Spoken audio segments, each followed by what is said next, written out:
नमस्कार, हिंदुस्तान पोस्ट मध्ये मी सुप्रीम मस्कर आपलं स्वागत करतो। अर्थसंकल्प ऐकताच जीडीपी, वित्तीय तूट, चलनविषयक धोरण, वास्तविक अंदाज असे जड शब्द आपल्या मनात येऊ लागतात। अर्थमंत्री निर्मला सीतारामन ही 1 फेब्रुवारीला त्यांच्या अर्थसंकल्पीय भाषणात असे शब्द वापरणार आहेत।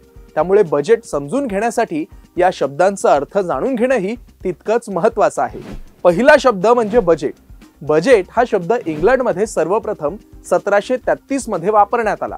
इंग्लंडचे अर्थमंत्री सर रॉबर्ट वॉलपोल यांनी सरकारच्या जमा खर्चाचा लेखाजोखा असणारी कागदपत्रे एका छोट्याशा चामड्याच्या पिशवीत आणली, ज्याला फ्रेंचमध्ये बजेट आणि इंग्रजीमध्ये बजेट म्हणतात।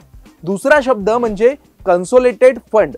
साधारणतः आपण आपल्या घरातील सर्व ठेवी बँकेत ठेवतो, त्याचप्रमाणे सरकारला आपल्या ठेवी कोषागारात किंवा निधीमध्ये ठेवाव्या लागतात। त्याला कन्सोलिडेटेड फंड ऑफ इंडिया असं म्हणतात। त्यानंतरचा शब्द आहे जीडीपी। एका वर्षात देशात उत्पादित झालेल्या वस्तू आणि सेवांच्या एकूण मूल्याला जीडीपी म्हणतात। त्यानंतरचा शब्द म्हणजे वित्त विधेयक आणि विनियोग विधेयक। सरकार आपल्या ठेवीचा हिशोब वित्त विधेयकात देते, तर विनियोग विधेयक सरकार आपल्या खर्चाचा लेखाजोखा मांडते।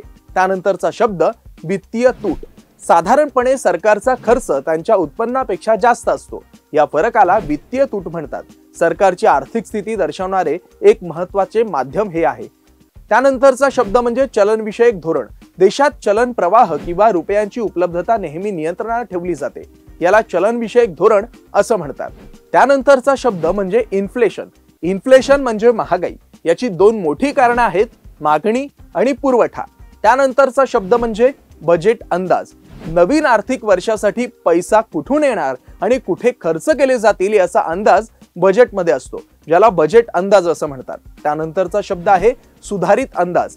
मागील आर्थिक वर्षात अर्थसंकल्पात आलेले पैसे आणि खर्च यांच्या अंदाजाचे पुनर्मूल्यांकन केले जाते, याला सुधारित अंदाज असं म्हणतात।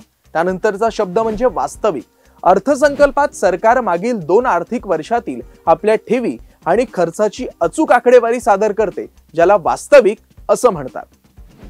तरी अर्थसंकल्पातले हे जड शब्द आणि त्याचा अर्थ आपण जाणून घेतले। तरी तुम्हाला हा व्हिडिओ कसा वाटला हे कमेंट करून आम्हाला नक्की सांगा। असेच माहितीपूर्ण व्हिडिओ पाहण्यासाठी हिंदुस्तान पोस्टच्या YouTube चॅनलला सबस्क्राइब करा आणि व्हिडिओ जास्तीत जास्त शेअर करा।